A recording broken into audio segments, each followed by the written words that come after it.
Dimanche 18 octobre 2015, bonjour à tous et merci d'être sur STV. Le programme, vous le savez, c'est 7 hebdo, débat sur l'actualité de la semaine. Justement, pour la toute première fois, depuis le réaménagement ministériel du 2 octobre dernier, le chef de l'État a rencontré ce jeudi 15 octobre 2015. Les membres du gouvernement, nouveaux et anciens, étaient réunis autour de Paul Biya. La mise en œuvre du plan d'urgence triennal et la préparation des Coupes d'Afrique des Nations 2016 et 2019 étaient au cœur des travaux, si on peut appeler ça comme ça. Deux grands défis que doit relever le gouvernement en place. Et sur le plan sécuritaire, le chef de l'État, en saluant la bravoure de nos forces de défense, les a appelés à faire encore plus dans l'optique de s'adapter aux nouvelles formes d'agression de la secte Boko Haram.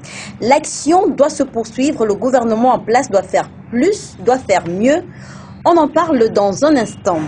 Également au menu de cette édition, le président américain Barack Obama a annoncé mercredi dernier le déploiement prochain de 300 militaires au Cameroun pour des opérations de renseignement, de surveillance, de reconnaissance aérienne dans le cadre de la lutte contre Boko Haram.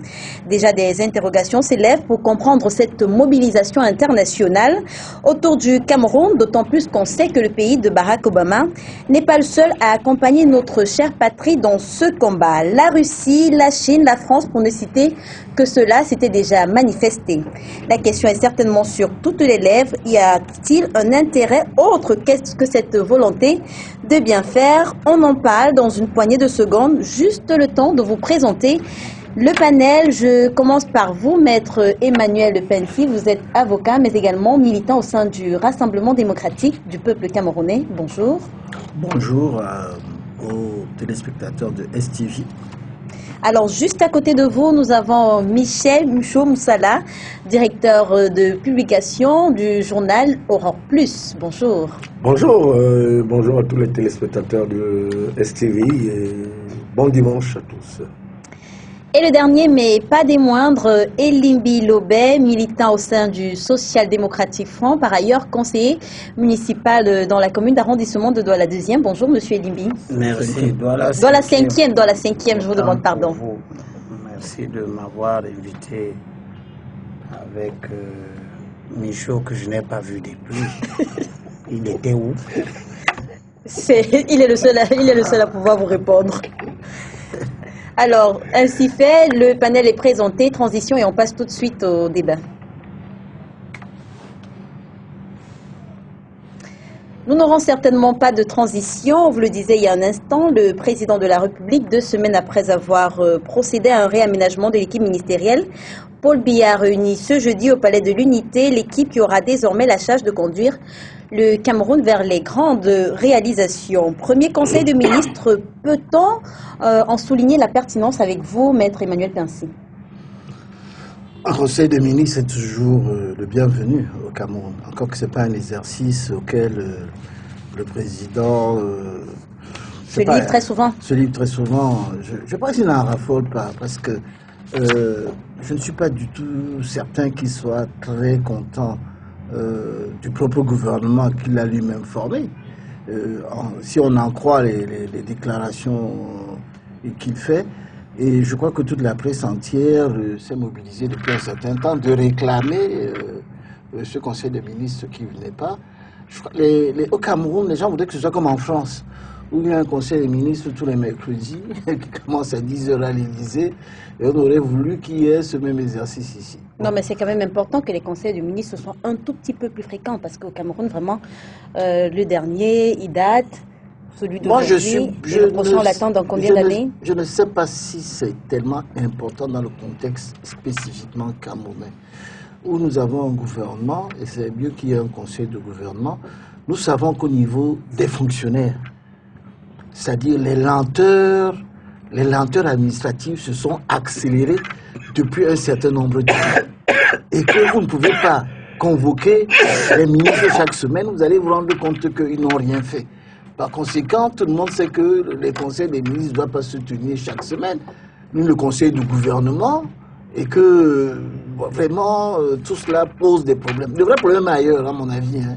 Le vrai problème n'est pas tellement les conseils des ministres qui se trouvent. Le vrai problème que posent les Camerounais, c'est de savoir si ce réaménagement était nécessaire dans ce sens où il ne fallait pas qu'il y ait un vrai remaniement ministériel avec une réduction de postes pour qu'on puisse les concentrer, pour qu'on n'ait pas les mêmes problèmes qu'on connaît par le passé. Parce que quand le président fait toujours les mêmes discours où il est en train de fustiger le gouvernement en disant que vous n'avez pas fait ceci, vous n'avez pas fait cela, vous n'avez pas terminé votre travail, à ce moment-là, on est en train de s'interroger et à se poser des questions en disant mais pourquoi toujours cet exercice et pourquoi toujours fait-il la même chose? Je me rappelle une chose que j'ai eue dans le cadre d'une société amie, qu'on connaît très bien, de l'homme au cigare, à Bokito.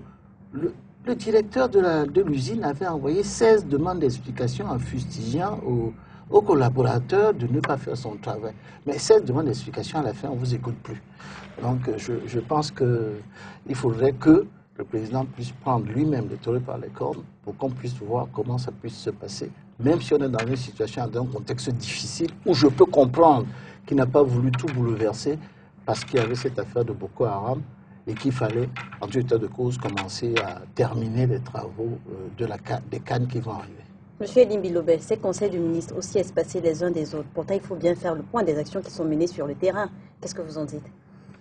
Ce que je peux dire, c'est que je suis toujours embarrassé de voir jusqu'à quel point les gens s'efforcent de s'expliquer à la place du président. Et je pense que ce n'est pas une bonne chose. Il faut que les gens laissent le président tranquille. S'il ne veut pas nous donner des explications de ses actes, que tout le monde sache que c'est un mauvais président qui ne donne pas des explications à son peuple, parce qu'il se sent libre de faire comme il veut. Mais je ne supporte pas que des gens viennent nous expliquer pourquoi il a enlevé mes bengos ici, il a mis là-bas. Pourquoi il a enlevé mes bengos parce que mes bengos n'a pas payé les primes. Puis 2 jours après, le commissaire paye sécurité arrive au Cameroun dire que l'argent n'était pas disponible, maintenant l'argent. Donc tout le monde sait que c'est pas pour ça qu'on a enlevé mes bengos finalement. Hein? Parce qu'on a eu des spéculateurs qui sont venus nous expliquer, les maîtres payent ici. Pourquoi on a enlevé mes bengos? Non, le débat. On dit qu'on a enlevé. C'est pas ça. Ça vient à votre question. Oui. On dit qu'il avait les escortes de 12 personnes. Quand on le voyait avec les escortes de 12 personnes, on ne l'a pas enlevé. Et on le critiquait. Parce que quand on l'enlève, que les gens vont payer de l'argent. C'est pas ça la question. C'est donc pour vous dire. C'est donc pour vous dire que ces gens qui veulent expliquer les actes du président à sa place, ils commencent à en faire trop et ils participent à la mauvaise gouvernance. Que le président lui-même dise à la nation qu'il respecte, s'il la respecte encore, que je ne suis pas d'accord avec mon gouvernement comme il a fait le 31 décembre 2013. Et qu'à la suite de ces manquements que je constate, il parle d'inertie, il parle de l'absence de coordination de l'action gouvernementale. Puis on constate qu'il ne fait pas le travail. Je suis même surpris avec l'évolution du discours de Pensy, qui commence à dire enfin que le président, il doit quand même un peu voir, hein, parce que c'est lui, il est parmi ceux qui viennent nous expliquer. Le président gouverne seulement mal. Justement. Et les conseils de ministres ne sont pas une habitude française. Les conseils de ministres sont un élément de la coordination de l'action gouvernementale. On est tous d'accord qu'ils doivent être... Donc, les conseils de ministres s'imposent. Ils sont une nécessité pour autant qu'on veut avoir un gouvernement cohérent. Parce que c'est à travers le conseil de ministres que le président de la République, en même temps, écoute donc tous ses ministres, lui rendre compte de ce qu'ils sont en train de faire. Et surtout, Maître Pensy dit quelque chose d'important. L'inertie, les lenteurs, sauf qu'il utilise ça pour expliquer que ça doit justifier qu'il n'y ait pas de conseil. C'est faux. C'est justement à l'occasion des conseils que les ministres auraient pu dire « Moi, j'ai un dossier que j'ai envoyé chez vous depuis, je ne reçois pas de suite. C'est sur le secrétaire général. Je ne sais pas si c'est assis sur ce dossier, monsieur le président. » Monsieur Moussala, qu'est-ce que vous en pensez, vous? Ces conseils espacés les uns des autres, ils devraient être un peu plus fréquents. Ils ne sont pas espacés, ils sont inexistants. Comme nous sommes dans un jeu de chaises, dans une république où on essaie exactement qui est le véritable chef, hein, en dessous, en dehors de celui qui a les pouvoirs de nomination, de faire et de défaire. Donc le président de la République, la tenue des conseils devait être un principe. Et même quand vous lisez même la Constitution, on parle même de la tenue des conseils ministériels. Donc le président de la République devrait prendre sur lui des tenues de conseil, ne serait-ce qu'une fois tous les 2 mois. Si tous les... Parce qu'habituellement, le président de la République était toujours absent et il n'arrivait pas à maintenir son calendrier. Mais au moins tous les 2 mois, comme disait Limbilobe tout à l'heure, Léla. Et le problème ici, c'est le contrôle et le suivi. Et il serait mieux qu'on revienne même dans les années 75, 74 avec les plans quinquennaux. Parce que Aïdjo savait qu'il l'a dit, il avait tracé son plan. Il disait exactement qu'il a besoin de 2 stades à Douala. Et en fin d'année, il demandait à ses ministres, est-ce que les 2 stades qui ont été arrêtés dans une stratégie d'évolution économique, est-ce que ces 2 plans? Je voulais 2 industries à Douala ou à Edea, ou dans l'ouest Cameroun ou à l'est Cameroun. Est-ce que cela a été fait? Il avait un baromètre, il avait un tableau de bord qui lui disait exactement. La tenue des conseils, c'est important. La preuve en est, ça a créé des fissures au point qu'on en a trouvé des ministres qui parlaient au Premier ministre avec une attitude de mépris, n'avaient pas de compte à rendre au ministre. Hein? Le tout n'est pas d'avoir sanctionné ces ministres qui ont eu des égards, des comportements désastreux vis-à-vis du Premier ministre, chef du gouvernement. Non, le tout n'est pas de leur sanctionner. Est-ce que l'action gouvernementale, telle qu'il le prescrit lui-même? Et puis, pour ces ministres, il y a certains qui n'ont vu qui ont vu maintenant M. Biake après 4 ans. Hein? Bon, ils ont l'opportunité de le voir lors des fêtes du 20 mai ou quelques cérémonies officielles de loin. Bon, ils ont salué leur chef d'État, ils ont salué le chef de l'État. Ils ont encore, certains patrons du gouvernement là, sans plus avoir eu l'opportunité de ça. Mais cet échange, ne prenons pas souvent nous l'exemple sur d'autres pays développés. Par exemple, tout à l'heure, Maître Pincé parlait de la France, où non, les grands problèmes de leur interpellent. Peut-être qu'ils les reçoivent en sous-cap. Mais ce n'est pas normal, le peuple attend de voir. Est-ce que le président de la République est en phase avec son gouvernement que de venir... On parlait tout à l'heure du discours de 93, entre 2013, je veux dire, oui. sur l'inertie qu'il avait du gouvernement. Mais nous avions attendu entre 2013 et 2015 pour qu'il fasse un réaménagement et qu'il accepte de rencontrer ses ministres. Et j'avoue qu'on a l'impression qu'il y a un épuisement quelque part, ce qui fait à ce que le président ne coordonne pas, ne tient pas ses lions. Justement, Maître Princi, déjà en 2013, il parlait de l'absence de coordination entre les ministres, de l'implication non suffisante de certains autres. Cette année encore, il revient, il parle de la même chose. On a l'impression qu'il n'y a rien de nouveau sous le soleil. Qu'est-ce qui a changé? Pourquoi est-ce que ce serait différent aujourd'hui? C'est pour ça que ça me surprend. Il faut être clair sur ce problème. C'est une énigme. On ne comprend pas pourquoi le président de la République, depuis 2013, trouve que le gouvernement est incompétent. Bon, tout le monde sait qu'il y a à peu près une quinzaine de ministres qui sont efficaces et bons, et qu'avec un gouvernement de plus de 60 personnes, ça pose des problèmes. Et le président lui-même a eu à discuter avec un certain nombre de personnalités sur lesquelles, à l'étranger, hein, on en parle, où il a reconnu effectivement que le gouvernement était un peu pléthorique et qu'il fallait faire du cost killing et qu'on ne comprend pas jusqu'ici qu'on continue à le faire. Moi, je vois tout simplement dans le cadre, disons, de la déclaration qu'il a faite. Vous faites un plan d'urgence. Tout le monde sait que ce plan d'urgence, ça ne marchera pas. Nous n'avons pas les moyens parce que la baisse drastique du prix du pétrole qui a diminué de 50% depuis le 15 janvier, ajouta à cela l'effort de guerre de Boko Haram, fait que nous n'avons plus les moyens d'investir. Où chercher l'argent? Ça, c'est la première question. Un des moyens de chercher de l'argent, c'était de faire appel, c'est-à-dire à l'épargne publique, à l'épargne par la bourse, et notamment par le desk. Et on s'est rendu compte qu'au niveau du desk, Chief Edjangé, c'est-à-dire Edjangé Théodore, qui est de Bonasama, va fustiger, lutter contre les prestataires de services d'investissement en infligeant des amendes, en annulant les sommes qu'ils ont reçues, si bien que ceux-ci ne veulent plus chercher des investisseurs pour des emprunts obligataires. Si bien qu'on n'a pas les moyens d'aller rechercher l'argent au niveau de la Bourse du Cameroun, c'est bloqué. Et quand on sait que l'autorité des marchés financiers ne dépend de personne, c'est marqué dans les textes, et que la nomination s'est arrêtée en 2012, et qu'on n'a pas de moyens d'aller chercher de l'argent, on se trouve dans le cadre d'un blocage sur lequel j'attends une réponse de qui de droit sur cette affaire. On n'a pas de quoi recevoir de l'argent. Donc, on doit chercher où maintenant? Au niveau des financements internationaux, au niveau des banques mondiales, du FMI, etc., et des amis et autres, qui poseront d'autres conditionnalités et qui sont beaucoup plus difficiles, alors qu'ici, les gens attendent pour pouvoir mettre de l'argent au niveau de l'emprunt obligataire. Donc c'est un problème qui se pose. Une autre façon, Eline Bilobet, de dire qu'on court tout droit vers 2017 vers un plan d'urgence triennal, échec et mat.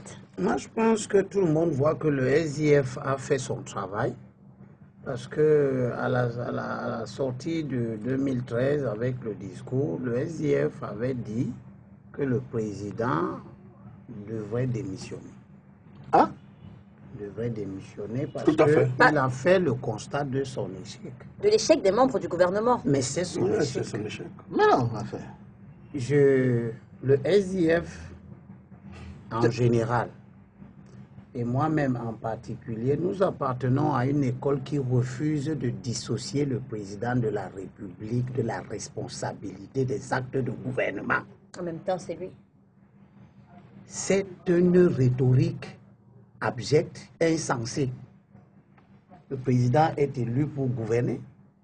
C'est lui qui nomme le Premier ministre, c'est lui qui nomme les ministres sans même consulter le Premier ministre. Parce que quand on dit que quelqu'un est ministre secrétaire général de la présidence, vous n'osez pas croire que c'est le Premier ministre qui l'a proposé là-bas. Donc, le chef de l'État décide. C'est lui.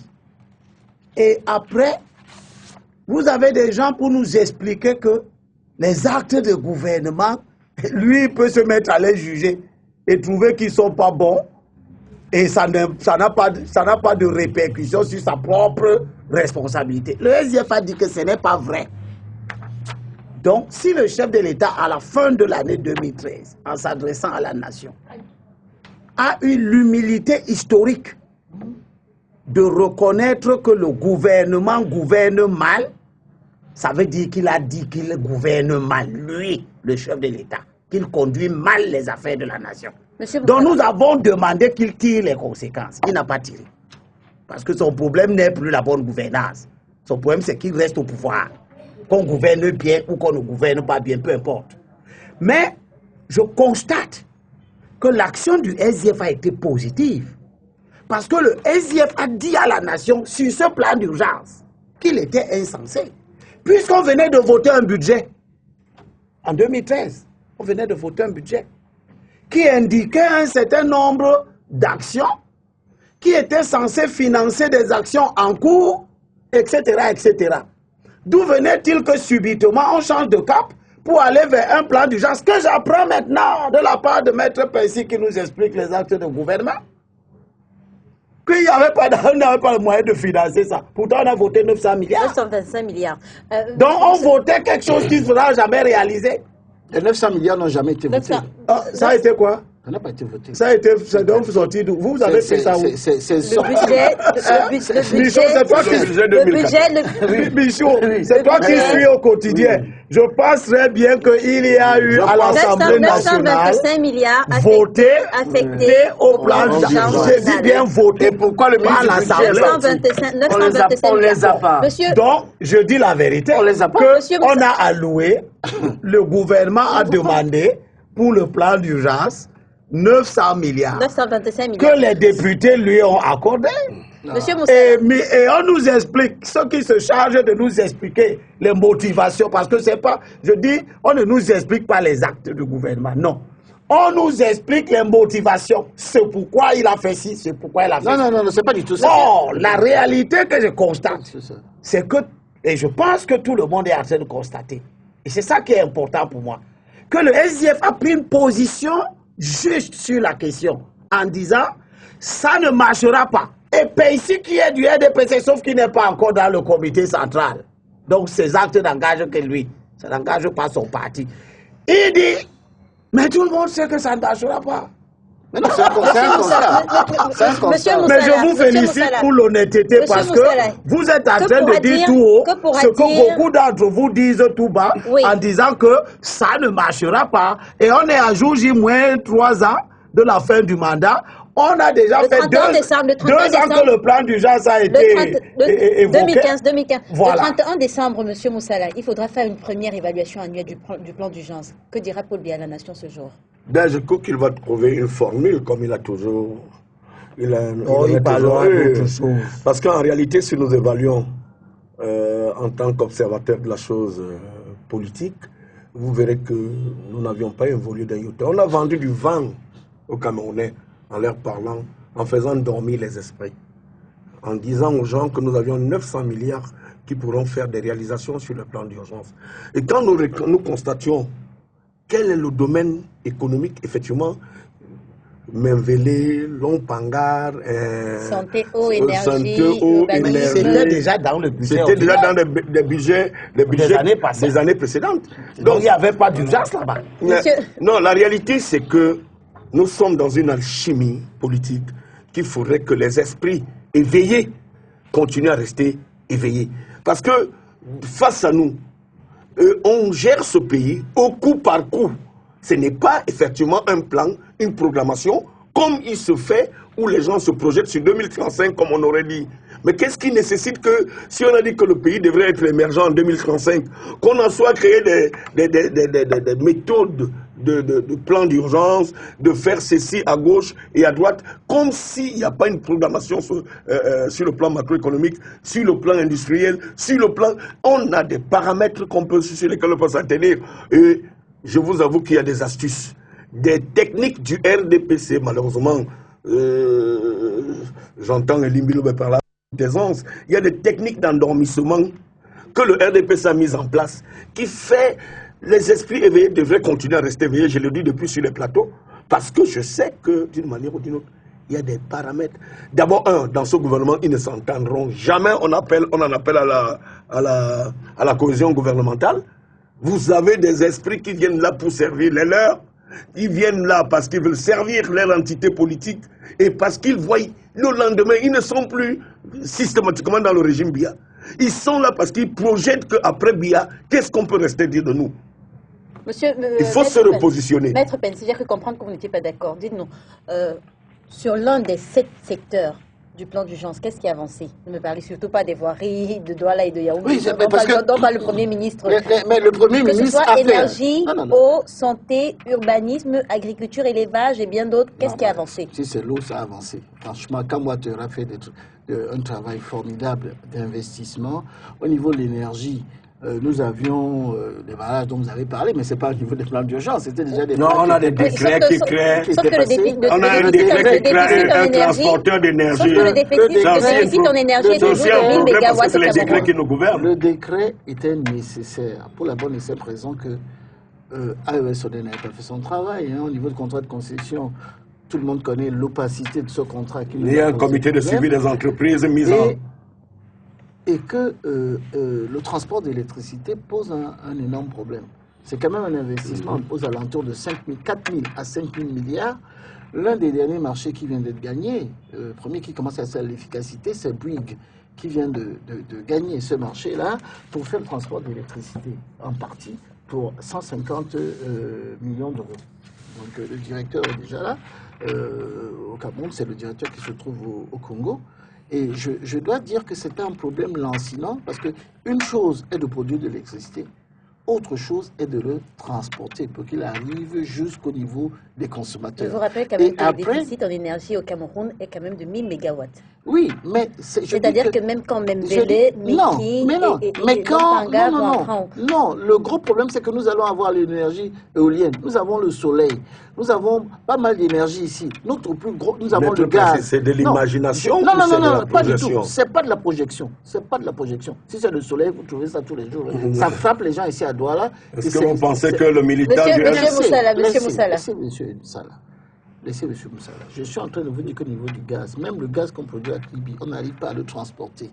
Parce qu'il y a une déperdition, à peu près de plus de 30%. Donc si on arrive 40% oui, 40% des pertes. Donc si on arrive à avoir ces 40% des pertes qu'on va transporter, à ce moment-là, votre problème n'existera plus. Mais au-delà de cela... Au-delà de élevage, agriculture, non, urbanisme... Au-delà de... Non, je ne suis pas, moi, membre du gouvernement, tout le monde sait que... Vous êtes militant du RDPC. Non.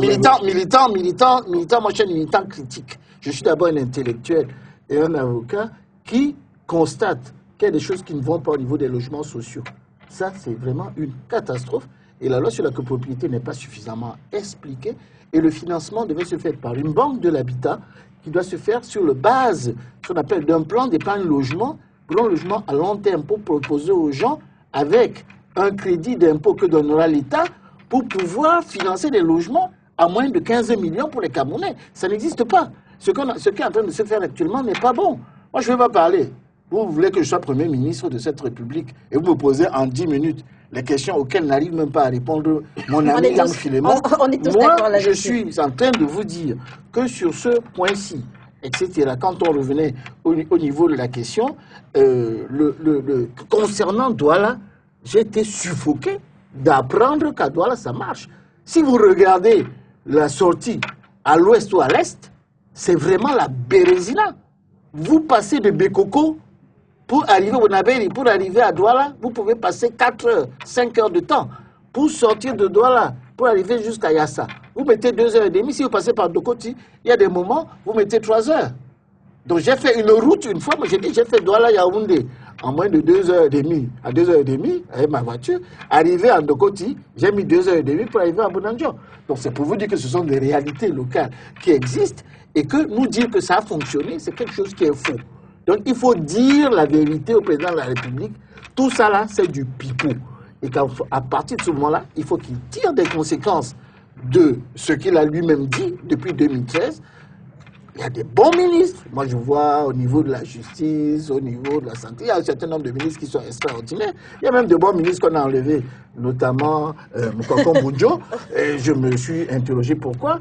Il y a d'autres ministres qu'on a enlevés pour sanctionner en ce qui concerne le fait que, au niveau du budget, du fait que tout le monde savait qu'il fallait faire une loi de finances rectificative, un collectif budgétaire, on ne l'a pas fait. On a enlevé un excellent ministre en la personne de Titi Pierre.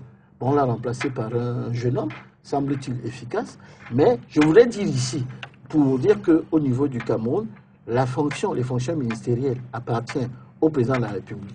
S'il est content de ses ministres, qu'il les garde.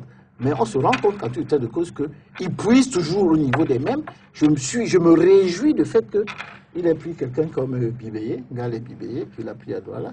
Et j'espère en tout état de cause que cela fera un très bon travail dans un ministère excessivement difficile. Je vous rappelle que Maître Emmanuel Pensi est un militant du Rassemblement démocratique du peuple camerounais, un militant très critique, on a pu le constater. Oui. Avant de continuer... avocat d'abord. Avocat d'abord. Avant de continuer, je vous propose de prendre ce reportage qui revient sur le conseil ministériel et on se retrouve juste derrière.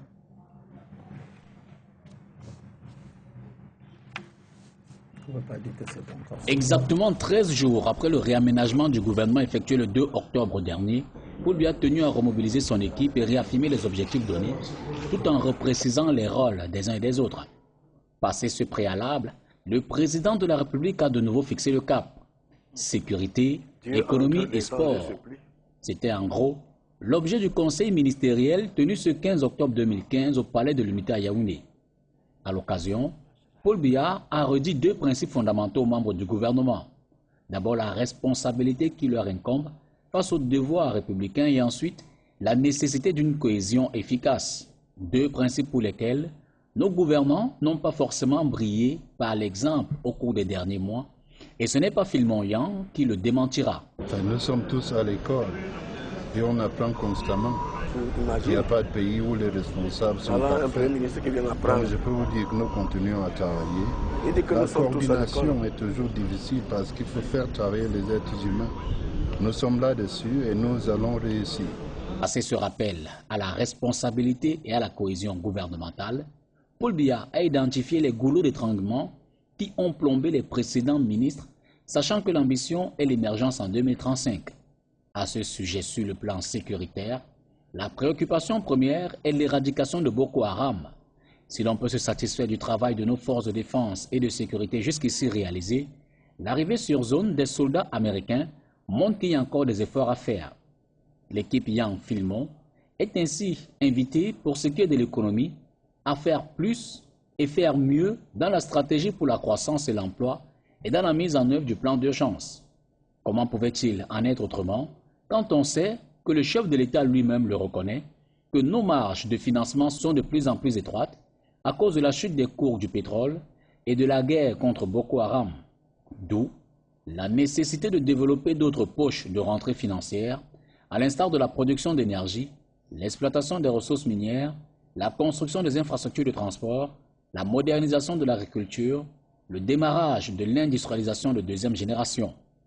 À cela, le chef de l'État indique des orientations précises telles une meilleure consommation des crédits et une meilleure qualité de la dépense publique. Et à ceux qui ne l'ont pas encore bien assimilé, Paul Biya insiste, l'équipe gouvernementale doit se considérer comme un gouvernement de mission. En bon entendeur,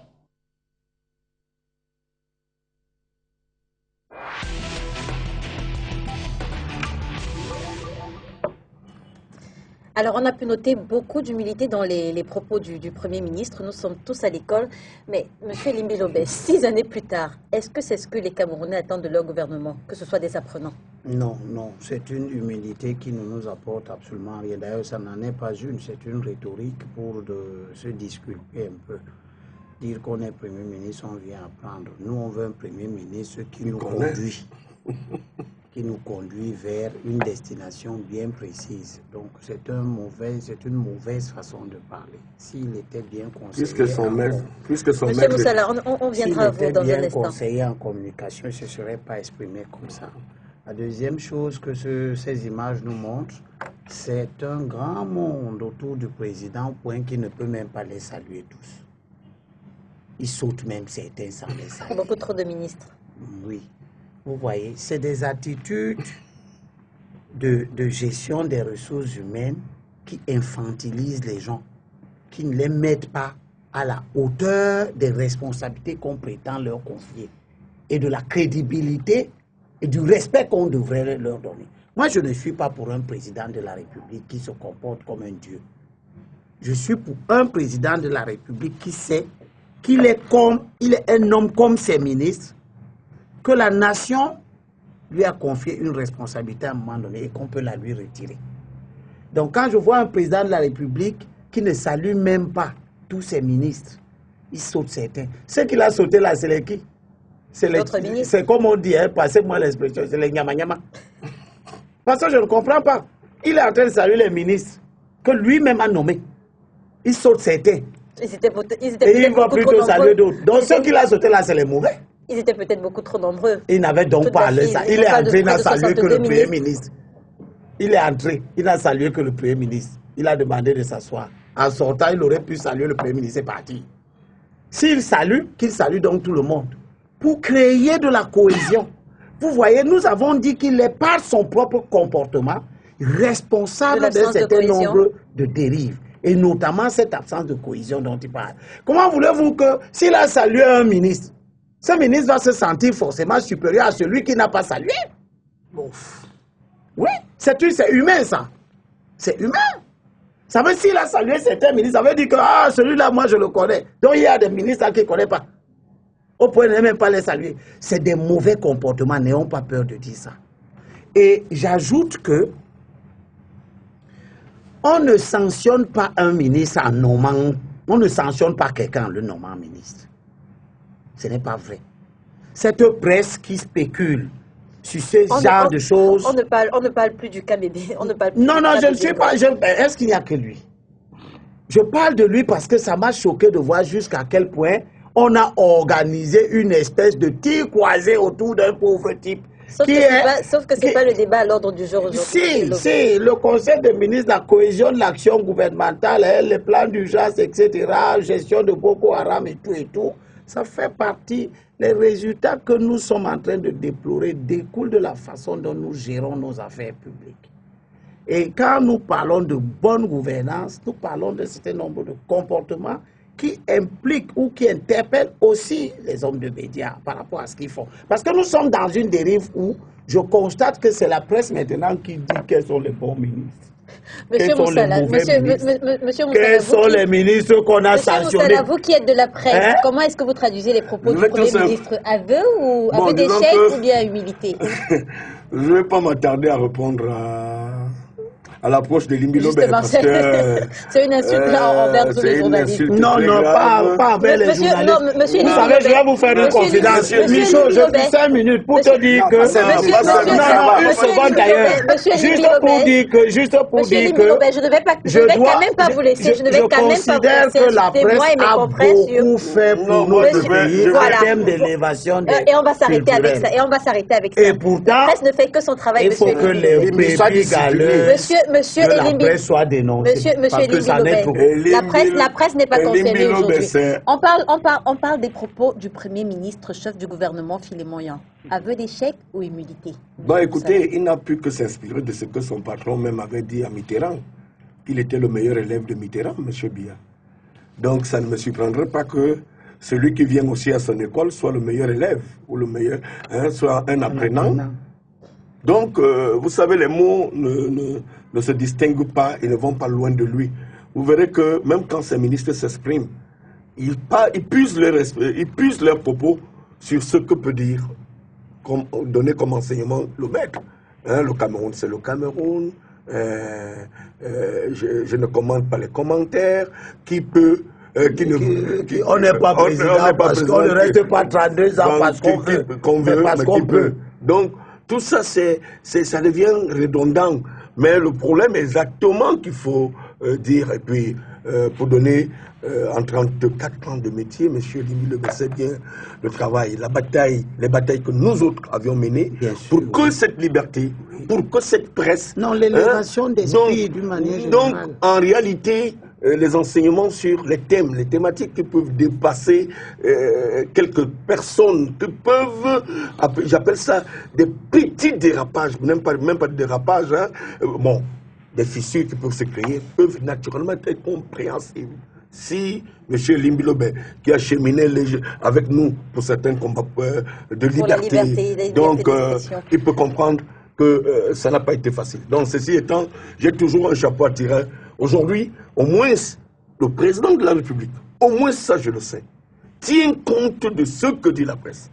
Parce que si la presse n'avait pas, je suis sûr, parce que si la presse n'avait pas... Le pouvoir de la presse ne peut être remis en question. Le pouvoir de la presse ne peut être remis en question. Je dis le pouvoir de la presse dans ce pays aujourd'hui, monsieur Limbi Lobé, j'ai la certitude, et c'est une information que je donne, je dis... Ce que fait la presse, nous sommes écoutés. Peut-être qu'à degrés divers, mais... Et ce qu'on dit est pris en compte. Voilà, monsieur Moussala, c'est pas de ça qu'on parle, c'est pas de ça qu'on parle. Je reviens à vous, maître Pensil. Le second point du Conseil du 15 octobre concernait la préparation des CAN féminines 2016 et CAN masculines 2019. Le ministre Ismaël Bidonkoua s'est voulu très rassurant, mais vous, est-ce que vous pensez qu'on sera prêt? Parce que 2016, il faut le dire, c'est dans quelques mois. Oui, mais d'abord, je voudrais revenir quand même sur... En 30 secondes, monsieur. 30 secondes importantes sur les déclarations du Premier ministre. Tout le monde a écouté ou lu les fables de La Fontaine. Tout flatteur vit aux dépens de celui qui l'écoute. Et ça, c'est parce que voir un Premier ministre de dimension de Yang Filman être obséquieux. Parce que ça, on appelle ça être... L'obséquiosité. Oui, c'est pas bon pour lui-même. Mais il semblerait que ce Maître Pensil, on a actuellement au renouvellement des instances du RDPC. Maître Pensil ne cherche certainement pas le positionnement. Maître Pensil, vous avez la parole. J'ai l'impression que c'est ce que les gens aiment. Il a rappelé, il est un militant du Rassemblement démocratique, mais il est également un avocat et un intellectuel libre et indépendant. Voilà, allez-y, Maître Pensil. et qui n'a pas une seule affaire pour travailler pour le gouvernement. Je travaille avec les privés. Et c'est une conviction personnelle. Je suis peut-être l'un des rares à être un vrai militant. Tu n'es pas c'est vrai que ça n'a rien à voir avec le débat, mais j'ai bien envie de vous dire qu'est-ce qui vous attire. Ce que je voulais dire, c'est que, franchement, quand on écoute un Premier ministre comme ça, moi, vraiment, ça me fait. Bon, passons, je trouve que c'est dérisoire. Maître Pensy, c'est vrai que ça n'a rien à voir avec le débat du jour, mais moi j'ai bien envie. Non, je dis les déclarations. Il y a quand même des déclarations qui ont été faites par un chef de gouvernement. Par un chef de gouvernement. Nous sommes tous à l'école.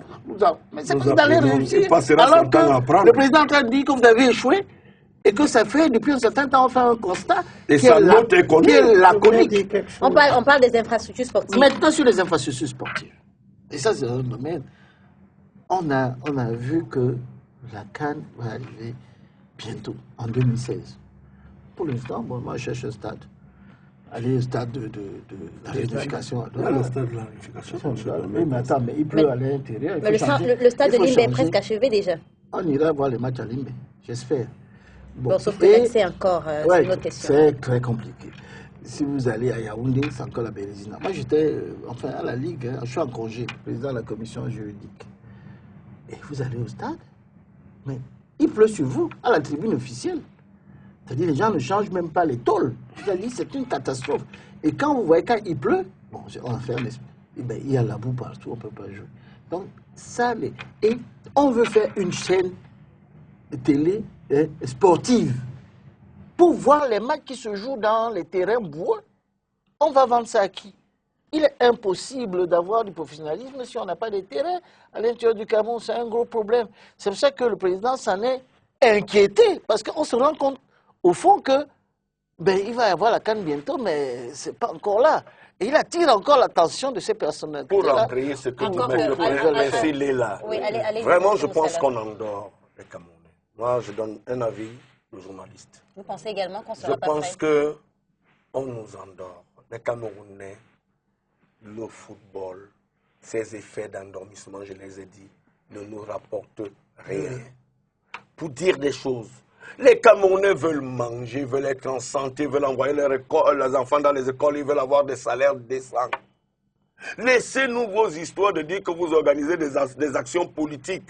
Parce que quand vous demandez à Douala, qui est du côté de Niala, où on prétend construire un stade de football, il faut des instruments d'accompagnement, à moins que vous n'ayez pas encore été dans les pays où la Coupe des Nations s'est tenue tout à coup en Guinée équatoriale. Voyez la qualité des hôtels, les infrastructures d'accueil.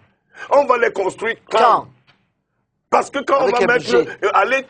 nous sommes en 2016, dans quelques jours. C'est pas possible. Alors, je ne sais pas quelle est la chimie qui va se faire pour qu'on nous parle. Le stade de Limbe est prêt, les structures d'accueil, les structures d'accompagnement, les hôtels, les routes, tout ce qui concourt à l'activité de l'accueil d'une Coupe des Nations. On est allé postuler auprès de la CAF. On a fait un lobbying pour obtenir l'organisation d'une Coupe des Nations.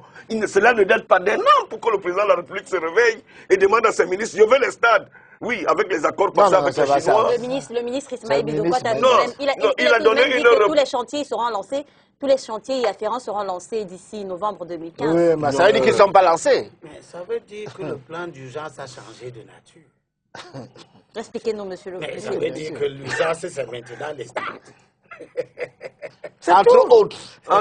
Donc l'urgence, c'est plus Mémélé, c'est plus non, c'est Mémélé. Non, l'Ombanga, c'était avant. C'est plus le Nord qu'il fallait gérer. On a voté un budget de $3 000 pour développer le... Parce que venait recruter parce qu'il y avait trop de misère, etc. C'est ça. Moi, je voudrais féliciter Maître Pensy pour cette espèce de posture qu'il est en train de prendre. Je suppose que ça peut lui valoir quelques embarras. Quel embarras? Parce que les gens n'aiment pas la vérité. Mais Pensy est en train de prendre beaucoup plus de courage que par le passé à nous rejoindre dans cet effort collectif que nous faisons. Je ne suis pas dans l'opposition. Il le rappelle, il le martèle d'ailleurs. Ou un esprit libre. Il le rappelle que c'est un avis technique et un constat. Ça, c'est tout. Et je voudrais que ça marche. La différence entre toi et moi, c'est que tu crois que tu n'es pas dans l'opposition. Mais l'opposition dans le gouvernement et dans le parti au pouvoir... Et il sait la suite qui a été accordée à tous les progressistes du RDPC. Donc c'est pourquoi je plains ton Moi, je ne cherche pas de poste. C'est pourquoi je plains ton sort. Pour dire à la fin que je voudrais exhorter la presse à aider à ce qu'on gouverne bien. À partir du moment où Michaud nous rend compte de ce qu'il croit que la presse est écoutée, j'ai donc l'intime conviction que si la presse demande les conseils des ministres chaque semaine, on finira par avoir les conseils des ministres. Et des comptes, pas de communiquer. Maître Pensi nous a rejoint dans l'idée que 60 ministres, ce n'est pas coordonnable. Ça fait des années que je le dis. Bon. Donc, si la presse décrit chaque semaine le nombre de ministres pléthoriques que le président ne connaît même pas, dont il ne salue même pas certains, il finira par les diminuer. Je vous invite à ne pas oublier certains et à rejoindre le SDF et toute la famille de l'opposition. Laisse ta campagne. Laisse ta campagne. Qui a critiqué la méthode de ministre. Ouais. Mettons la pression, puisque le président écoute. Nous sommes maintenant convaincus qu'il écoute. Mettons la pression sur ça. Rendons-lui compte de ce qu'il ne peut pas bien gouverner avec 63 ministres. Ce n'est pas possible. Pour un peuple de 12 millions d'habitants. Exigeons un remaniement, pas un changement de gouvernement et pas... Moi, je parle de documents. Mon ami Célestin Jamen a dit sur vos antennes dernièrement que le Cameroun n'a pas besoin de tout ce qui se passe. Il a besoin d'un changement de système. Comme tout le monde n'est pas d'accord avec l'idée de changer de système, les PSI ne sont pas d'accord. Mais moi, j'ai rien dit. Pourquoi tu parles pour moi? Ce que nous demandons au juste milieu, ce sera une pression en attendant de changer de système pour forcer le président à bien gouverner. Merci, monsieur. En tenant les conseils des ministres chaque semaine. Merci. Transition et on passe rapidement à autre chose. Transition.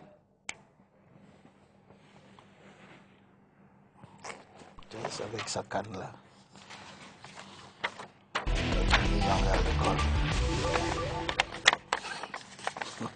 300 soldats américains au Cameroun. L'annonce a été faite par le président américain Barack Obama. Des soldats qui viendront prêter main forte à notre armée. Avant toute chose, je vous propose de prendre ce reportage d'abord et puis on se retrouve juste après pour en débattre.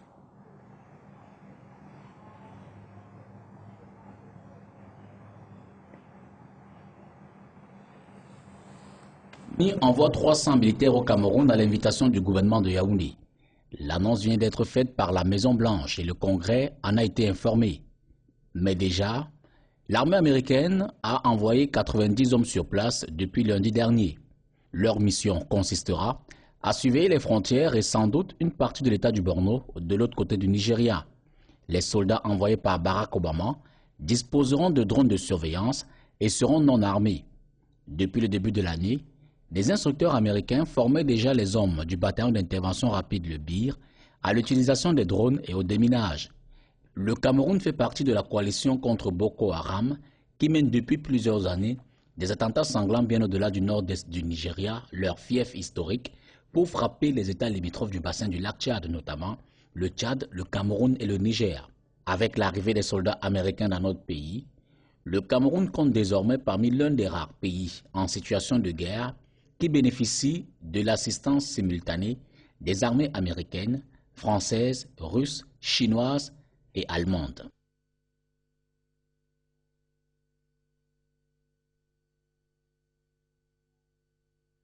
Qu'est-ce qui peut bien justifier cet intérêt pour notre pays? D'autant plus qu'on se souvient qu'en juillet dernier, le président nigérien Muhammadu Buhari est allé jusqu'à Washington demander une assistance militaire, chose qui lui a été refusée. Paul Biya a fait la même demande, avis favorable. Pourquoi cet intérêt pour le Cameroun? D'abord, il faut comprendre que le général Buhari a été lui-même gouverneur de l'État du Borno dans les années 70.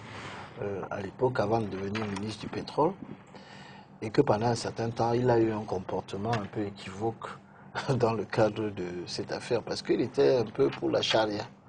Il a évolué par la suite.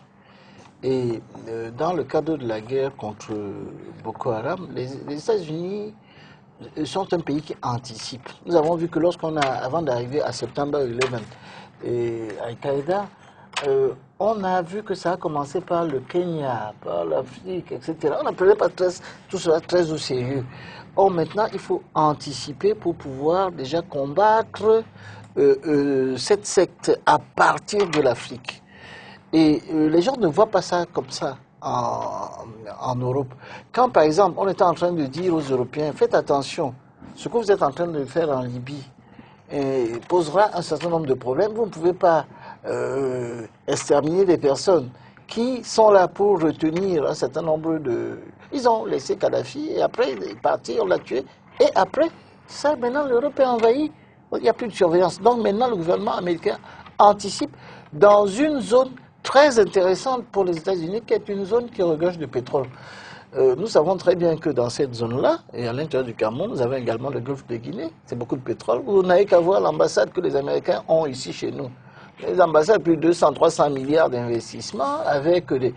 c'est pas seulement maintenant que les Américains sont là. Les Américains conseillent le Cameroun depuis très... Vous savez qu'ils ont les oreilles les plus larges du monde pour écouter tout le monde. Vous savez très bien que les services américains de renseignement ont eux-mêmes écouté le président français, Madame Angela Merkel. Tout le monde est écouté par tout le monde. Il suffit de prononcer un certain nombre de noms.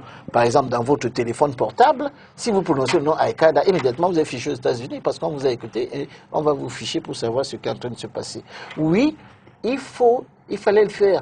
Quand Goodluck Jonathan était au pouvoir, Goodluck Jonathan avait refusé que les Américains aillent là-bas avec les drones.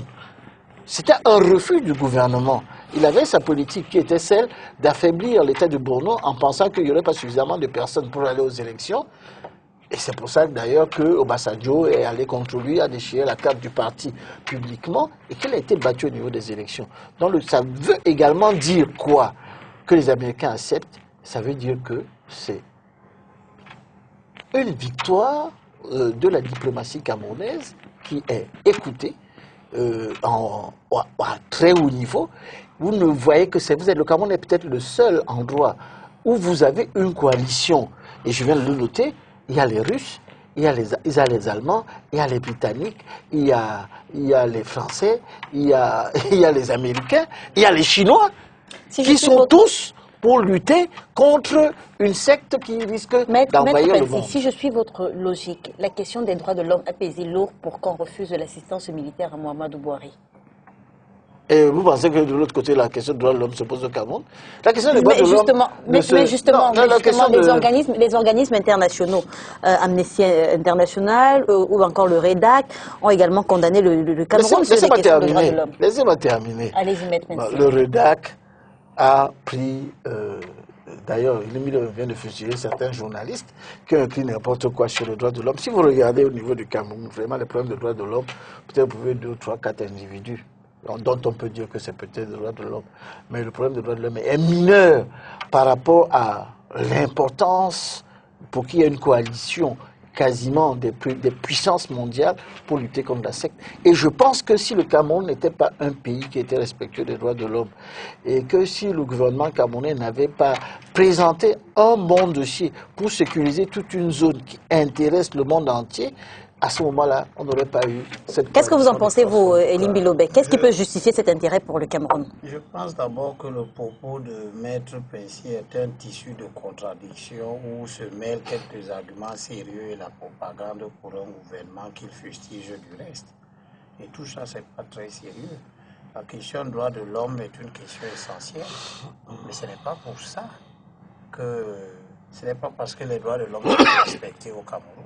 On vient de garder Eric King en prison, on est en train de lui payer 4 ou 5 milliards de francs maintenant parce que l'ONU a condamné le Cameroun. Donc vous ne pouvez pas venir nous dire après qu'on est un très bon paradis des droits de l'homme. Et ce n'est pas, la question des droits de l'homme ne se mesure pas à la quantité des, comment on appelle ça, des violations. Le département d'État américain parlait encore récemment de ce qui se passe dans les prisons au Cameroun. Même si c'est seulement vous seul qui êtes victime d'un mauvais traitement. Et aux États-Unis, ça ne se pose pas? Maître Non, je pose la question. Maître Pensi. Les États-Unis. Maître Pensi. est un pays où les droits de l'homme sont respectés. Allez-y, continuez votre logique, Aux États-Unis, on Monsieur tue les Limbi. gens parce qu'ils sont condamnés à mort. Monsieur Limbi, continuez votre logique. Donc, ce que je veux dire, c'est que l'assistance militaire que nous recevons n'est pas un exploit diplomatique. C'est faux de présenter ça comme ça. Ah bon? Le régime n'a rien gagné en termes diplomatiques là-dedans. Ce qui se passe, c'est que ces grands pays qui nous apportent de l'assistance, premièrement, sont en train de travailler pour leur propre sécurité. Parce que leur perception de la sécurité, qui est très évoluée par rapport à la nôtre, qui nous amène d'ailleurs dans ces problèmes-là. Parce que quand cette secte a commencé au Nigeria, nous n'avons pas perçu un danger sous-régional et même international. Nous avons vu ça comme un problème nigérian.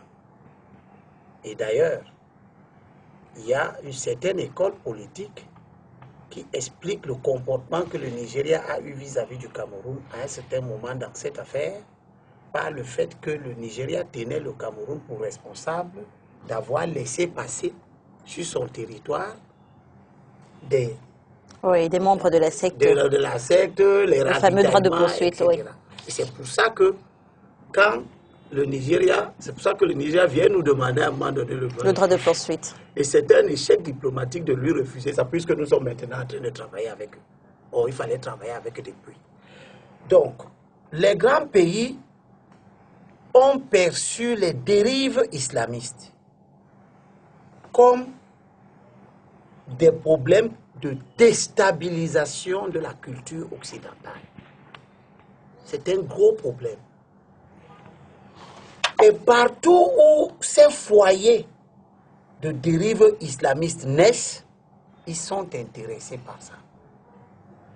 Quand Al-Qaïda, comme disait Maître Pensi, a commencé en Afghanistan à l'époque de la lutte anticommuniste, avec les Américains eux-mêmes qui ont instrumentalisé Ben Laden, ils n'ont pas vu venir ce qui est arrivé aujourd'hui. Donc, ce que nous avons au Cameroun, c'est une mobilisation des grandes puissances autour du Cameroun, mais pas pour l'intérêt du Cameroun. Quitte à ce que le Cameroun tire son épingle du jeu. Ça, je souhaite que le gouvernement fasse preuve d'habileté, et je suis en train de voir que c'est ce qu'il est en train de faire. En acceptant toutes ces collaborations-là, parce qu'il est évident que nous n'avons pas les moyens de lutter efficacement. Justement. Donc, les grands pays viennent pour leurs propres intérêts, mais nous pouvons faire avec eux pour notre propre intérêt. Est-ce le signe, là, M. Moussala, que la situation était loin d'être maîtrisée par notre armée, sans vouloir saluer les efforts de notre armée, hein, qu'on salue au passage, mais est-ce le signe que la situation était beaucoup plus complexe qu'il n'y paraissait?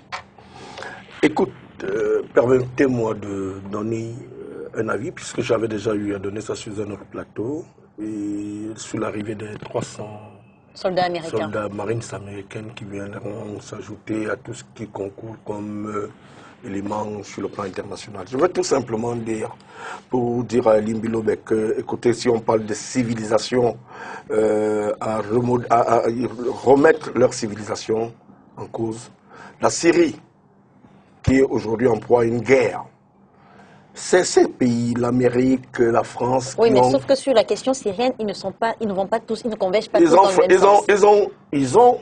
Ils ont donné des armes à ce qu'on appelle l'armée libre syrienne. Aujourd'hui, ils sont dépassés.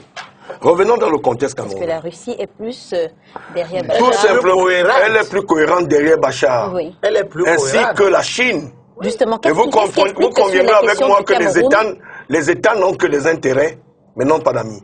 Je voudrais arriver à dire qu'au Cameroun, par exemple, j'ai déjà dit qu'on nous perd du temps.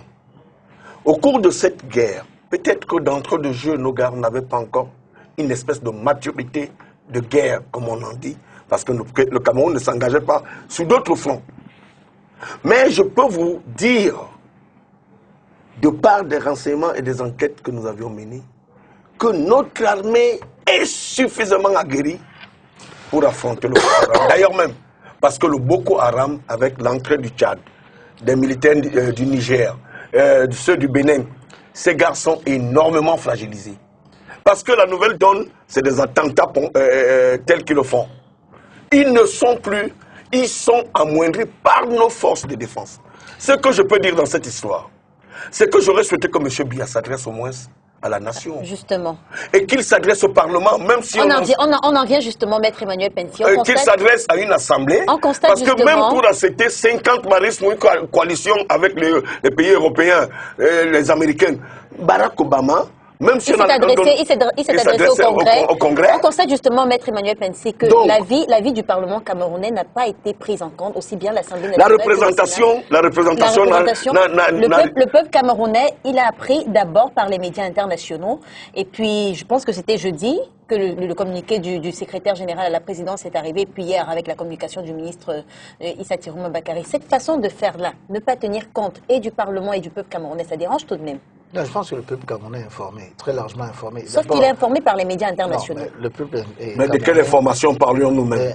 Le peuple camerounais est informé. Ce que vous êtes en train de me parler est un problème. Que vous allez dire que si, par exemple, des soldats doivent venir dans le sol d'un pays, vous deviez saisir le Parlement pour demander l'autorisation. Mais je vous dis que les soldats américains sont là depuis. Les 90 soldats sont là depuis. Et il y a même d'autres. Moi-même, j'ai voyagé il y a un an. Diplomatiquement, ils ne donnent pas de chiffres. Il y a un an et demi déjà, j'ai voyagé avec l'armée française qui était venue ici avec TF1, la télévision française. Ils étaient déjà sur place. Nous avons signé des accords avec l'Africa Corps. Les Américains. Bon, tous les jours, il y a des choses qui se passent et les gens ne savent pas qu'il y a déjà des accords qui ont été signés. On voudrait que tous les jours, le président se lève, il faut qu'il aille au Parlement. Alors que tout le monde sait déjà que... Non, je voudrais dire que... Monsieur Moussala, laissez-moi dire. Monsieur Moussala. Je m'exprime en disant qu'aller au Parlement, pourquoi faire? Vous-même vous posez la question. Aller au Parlement, pourquoi faire? Vous voulez faire du juridisme dans une affaire où on est pressé, où il y a déjà des accords qui sont signés depuis tout le temps, on est en train de les matérialiser. C'est ça, je crois. Mais moi, je serais... Monsieur Limbilobé, je suis identique dans ce sens où qui sont passés les Américains, ils n'ont laissé qu'amertume. Non, attendez, on ne peut pas m'empêcher de le dire. Je voudrais terminer en 30 secondes pour dire que Moussala a eu raison de dire qu'ils sont affaiblis. Mais comme c'est une guerre asymétrique, ce sont les drones qui iront les voir et c'est les services de renseignement que les Américains apportent. Parce que quand les vies viennent avec vous pensez qu'on n'a pas utilisé les drones depuis que nous sommes au front, nous sommes sur le front de guerre? Peut-être que vous manquez des informations, mais nous on a eu l'occasion d'assister à un exercice d'usage des drones. Oui, mais les drones... Nous on n'a pas... Monsieur Moussala, on me laisse terminer. Allez-y, maître. Il y a les drones qui doivent aller jusqu'au Niger. Donner l'argent à nos militaires. Monsieur Moussala. Galvaniser nos troupes. Monsieur Moussala. À une époque, le Niger avait refusé que les drones arrivent chez eux. Sur son territoire, Sur son territoire. Il y a une évolution. Et on ne fait pas venir les drones américains comme ça. Il faudrait qu'ils aillent sur place. C'est un terrain excessivement difficile que personne ne contrôle. Ce sont les mêmes peuples qu'ils ont divisés par la colonisation. C'est pour ça que ça pose un problème pour savoir comment ça doit se passer. C'est vrai qu'on a... Donc, à mon avis, je crois que les Camerounais, ils ont un problème. Moi, je suis un juriste. Mais il faut faire attention de ne pas systématiquement faire ce qu'on appelle du juridisme par rapport à l'efficacité sur un certain nombre de problèmes quand déjà des accords sont déjà passés. Je pense et je crois que sur ce point-là, le président Biya, c'est quelqu'un qui est un juriste et il sait comment ça se passe. Je ne pense pas qu'il va commencer à violer la Constitution. J'ai même vu quelqu'un qui a dit qu'il faut le traduire devant pour haute trahison. Monsieur Limbilobé, avec les accords qui avaient déjà été signés, est-ce que l'avis du Parlement était encore important? Est-ce qu'il avait demandé l'avis du Parlement avant de négocier ces accords? Là est toute la question. Vous savez comment les gens deviennent des dictateurs? Expliquez-nous, monsieur Limbilobé. Les gens deviennent des dictateurs à cause de leur entourage. Ils ne naissent pas dictateurs. La première conséquence des laudateurs Quel est encore le mot qu'on utilise? Le prédateur. C'est le prédateur, tous les chanteurs de louange, tous ces gens qui draguent le chef de l'État. C'est de lui dire, c'est bien tout ce que tu fais.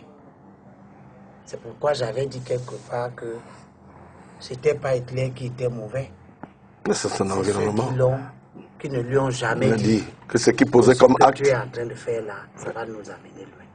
Les a tués tous. Donc, vous avez des théoriciens du pouvoir, comme Maître Pézi. Non, mais je critique aussi. Qui explique au président. Non, je ne lui explique pas. Il n'a pas de compte à nous rendre. Non.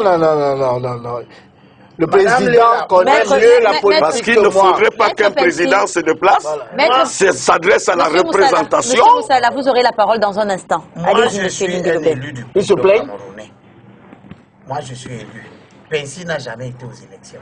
Qui t'a dit ça? Il n'a jamais demandé le mandat du peuple camerounais pour parler en son nom. Toi, de quoi? Tu as demandé à 50 000 francs par mois? Monsieur Emmanuel Pensy. Il ne faut pas être sérieux, monsieur. Chaque jour, vous me racontez des histoires. C'est un conseiller. Non, bah alors, monsieur Emmanuel Pensy. C'est un élu du peuple.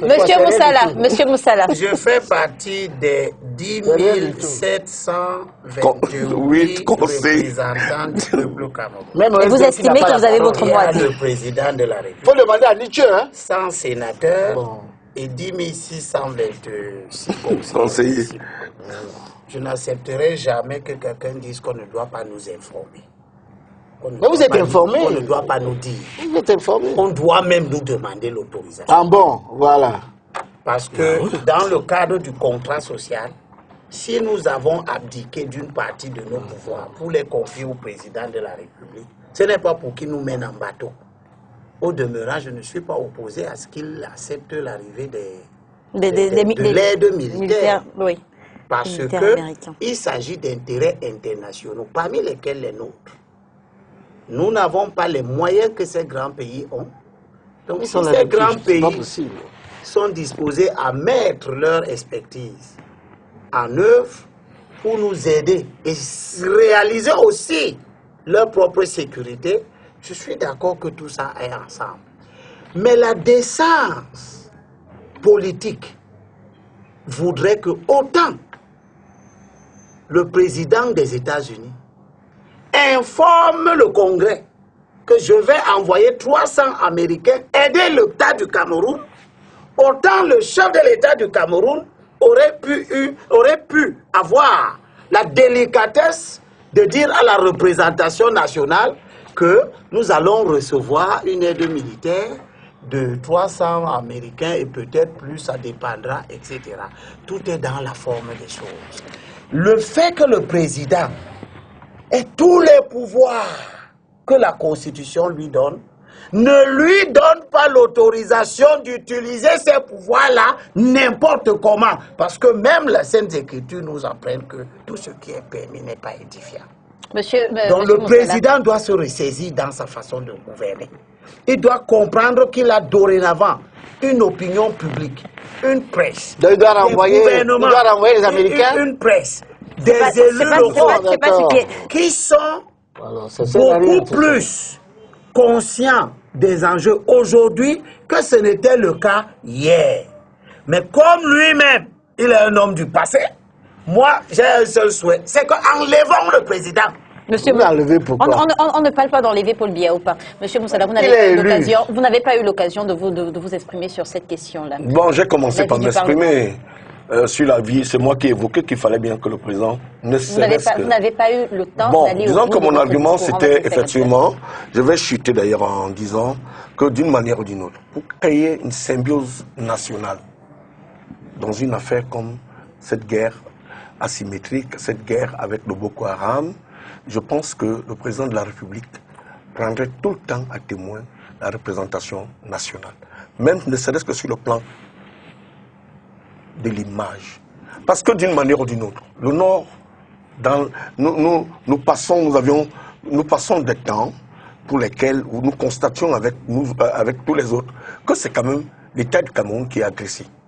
Et nous avions perdu du temps, si on passe sur l'approche technique même de ce que j'avais dit à son temps.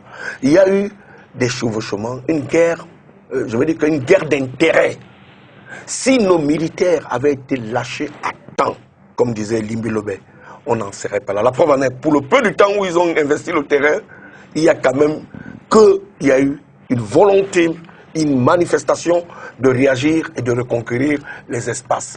Nous, on a eu, pour dire que les incohérences de ce gouvernement, la guerre d'intérêt, même quand entre la présidence de la République, le ministère de la Défense, la DGRE, tous ces gens-là, il y avait tellement des incohérences où l'autre ne voulait pas laisser l'espace, chacun ne voulait pas laisser l'espace à l'autre de s'exprimer. Cette guerre d'aller courir derrière les achats d'armes, où chacun voulait être propriétaire de ses achats d'armes. L'autre voulait aller acheter les... Ça n'engage que vous. Hein. Non, je sais de quoi je parle. Ouais, Maître Pensi, ce n'est pas un système politique. Nous sommes dans une guerre pour laquelle tout Camerounais... Non, la question, elle est celle-là. On revient au Parlement. On revient au Parlement pour dire que, d'une manière ou d'une autre, tout devrait... J'aurais souhaité que tout soit cautionné, ne serait-ce que par la représentation nationale, comme je l'ai dit à son début, pour que ça donne au moins l'image, que ça donne au moins l'image. Quand bien même on sait que le Parlement camerounais, que ça donne au moins l'image d'un pays démocratique, comme en France, la France, comme aux États-Unis, comme partout ailleurs. Merci, monsieur Moussala. Non, disons que pour cette élégance politique. Maître Emmanuel Pensi, quelle assurance avons-nous qu'une fois que la tâche sera accomplie, que les soldats américains quitteront le territoire camerounais, quelle assurance avons-nous en dehors des propos du porte-parole de Barack Obama? D'autant plus qu'il se dit en coulisses que depuis 2004, les États-Unis essayent d'avoir une base au Cameroun. Quelle assurance avons-nous qu'une fois le travail accompli, ils partiront du Cameroun? Je ne sais pas quel est l'intérêt des États-Unis d'être à l'extrême nord. C'est pourquoi? C'est pour avoir le brevet pour faire le kilichi? Non, mais ils ont Pensi, on va vous détailler un peu. On va pouvoir tenir dans les bords un peu. Il y a de gros intérêts. Sécuriser le pipeline Tchad, Cameroun, le golfe de Guinée, le pétrole. Ils ont des intérêts, mais tout ça est déjà surveillé depuis. Les soldats américains sont là depuis. Les soldats français, américains, russes sont là depuis. Les accords sont signés, tout le monde le sait. C'est maintenant que vous découvrez ça. Moi, je suis surpris par la presse camerounaise. Les soldats américains ont fait la plus grosse base ici. C'est au Cameroun, sur le golfe de Guinée, pour le pétrole. C'est pour ça que nous avons... Hein? La base là dont vous parlez, c'est toujours... Déjà l'ambassade à Yaoundé, vous avez été à l'ambassade des États-Unis à Yaoundé. Maître Emmanuel Pensi, Monsieur Limbi Lobé, il y a des Maître Emmanuel Pensi, suit la on a donné une cartographie avant-hier pour dire que voilà, ces gens seront logés à telle enseigne, voilà comment ils vont se déployer. Je suis en train d'expliquer que sur le déploiement, nous avons l'assurance qu'ils ne sont pas venus s'éterniser ici. Ils ont dit, d'ailleurs, le Barack Obama l'a dit au Congrès, et ça a été repris, ils seront là jusqu'à ce que nous n'ayons plus besoin d'eux. Au moment où on n'a plus besoin d'eux, ils repartent chez eux. C'est ce qui a été déclaré. Ça veut dire pas très facile, ça. Non. Ça veut dire que c'est une guerre. Non, c'est une guerre asymétrique dans laquelle nous avons besoin de cette logistique. C'est-à-dire, il faut les satellites. Nous sommes tous d'accord. C'est tellement compliqué et ça coûte très cher. Mais là, on remet même ça en question. On ne remet pas tout ça en question. Moi, je remets ça. Je dis qu'on ne peut pas fonctionner comme ça, ex nihilo, et à partir du moment où nous avons des accords avec des pays amis, où ils parlent effectivement des intérêts au niveau du pétrole, d'autres logistiques et autres, et pour la sécurité, même depuis les Camerounais, entre eux, parce qu'il y a des zones où il y a des réfugiés qui coûtent énormément cher au Cameroun, parce qu'on oublie de parler de ça.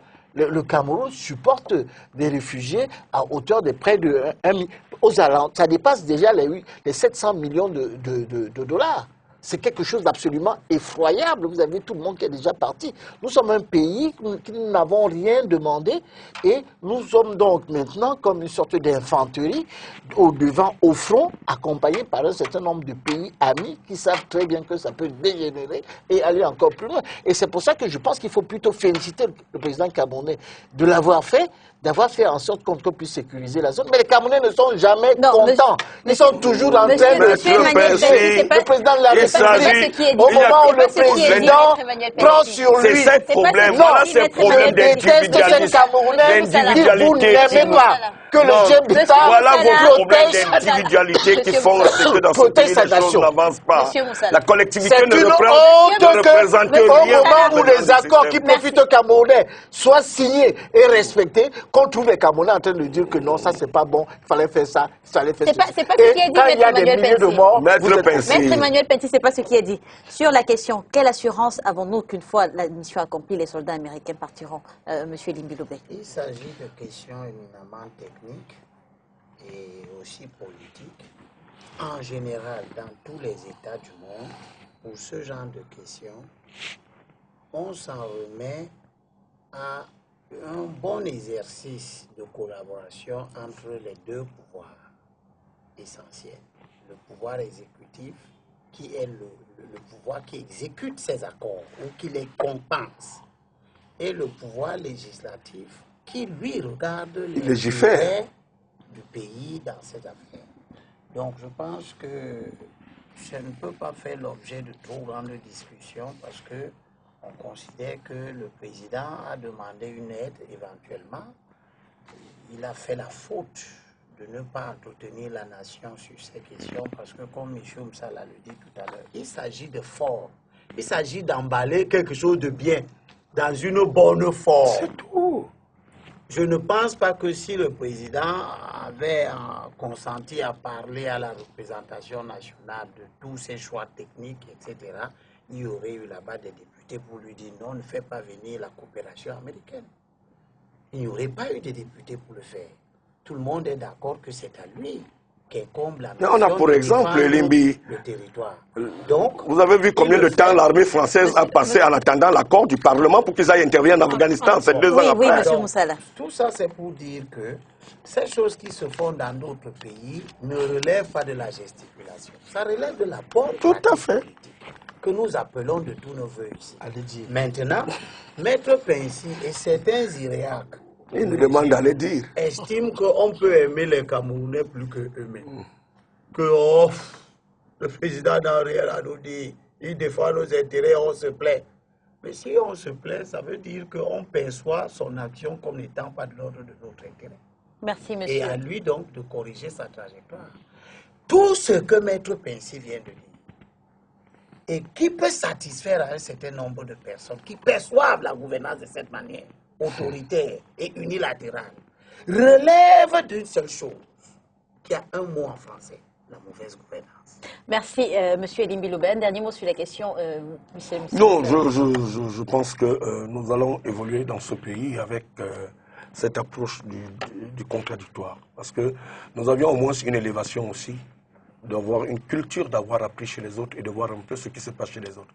Est-ce que imiter est-elle une mauvaise chose? Si vous êtes bien habillé, que je veux imiter votre accoutrement, ce n'est pas une mauvaise chose. Nous sommes dans un domaine politique. Et pour jouer sur la psychologie politique qui recommande que, en utilisant le peuple à témoin, vous avez plus de crédit et vous avez plus de pouvoir.